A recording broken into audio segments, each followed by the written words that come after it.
بسم الله والصلاة والسلام على رسول الله. أهلا وسهلا بحضراتكم في الدين على قناة محب تربية الحمام، وأنا أمير سعيد.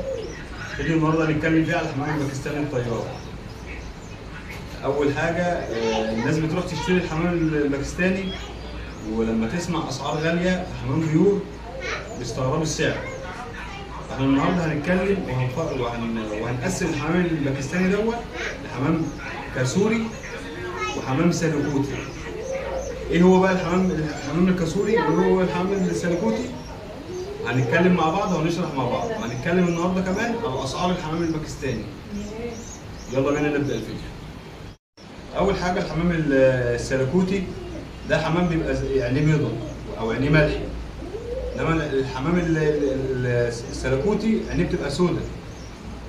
كاسوري عينيه بيضاء او ملحي، السلوكوتي عينيه بكمه. طبعا هنا في ميزه وعيب وهنا في ميزه وعيب. ايه هي بقى الميزه في الحمام السلوكوتي؟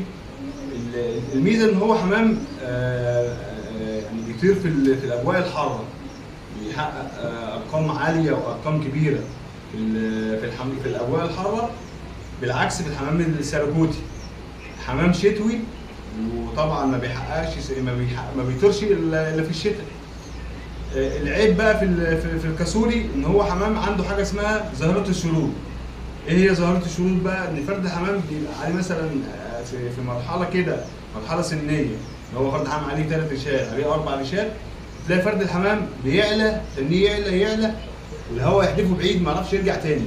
دي اسمها حاجه اسمها ظاهره الشروط. في السلوكوتي مفيش الموضوع ده. فالغواة دلوقتي بيدخلوا النوعين على بعض علشان ياخدوا الميزه من هنا على الميزه من هنا، وتفادوا العيب اللي هنا وتفادوا العيب اللي هنا. يلا بينا نروح نشوف الحمام كده. نتكلم بقى كمان على اسعار الحمام الباكستاني.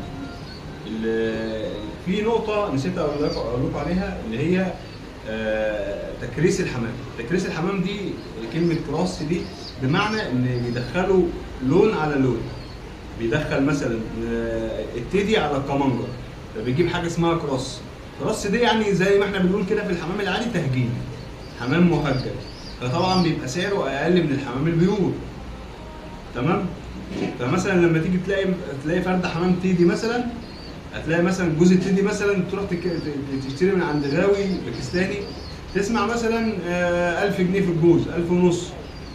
وتلاقي مثلا في السوق جوز حمام بيقولوا مثلا 300 جنيه او 250 جنيه، فتقول له ليه يا عم انت السعر غالي؟ لا، هو حمامه بيور، حمامه مثلا تيدي، حمامه جولدن، حمامه سلتي، في انواع كتير واشكال كتير. فالحمام اللي بيبقى مهجن دوت او الكراس بيبقى سعره اقل من الحمام التاني. سعر الحمام الباكستاني بيتراوح مثلا دلوقتي من حوالي 300، يعني اقل حاجه دلوقتي مثلا 250 300 جوز. الزغلولين مثلا بيعملوا لهم حوالي تقريبا 200. يعني مثلا يبدا معاك الجوز اللي شغال من 250، ده طبعا ده اقل مستوى، يوصل معاك لغايه 1000 لغايه 1000 ونص. نتكلم بقى على الحمام الكاسوري. بص كده العين، كده العين بيضة او ملح. طبعا ايه هنتكلم على بقى ايه على اول حاجه نشأة الحمام الباكستاني. الحمام الباكستاني نشأ في دوله، طبعا باين من اسمه الباكستاني، نشأ في دوله باكستان ودوله الهند، الاثنين كانوا دوله واحده.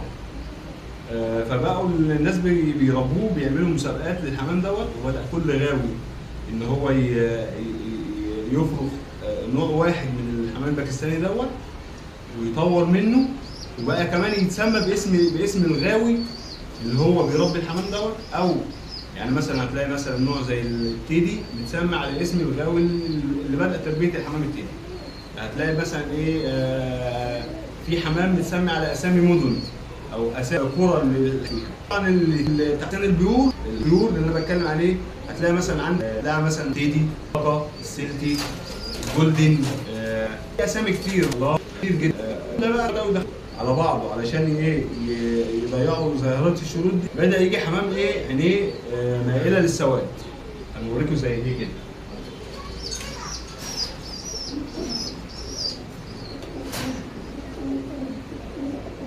معايا كده، بص على العين، تلاقي العين مشيبه كده باسود.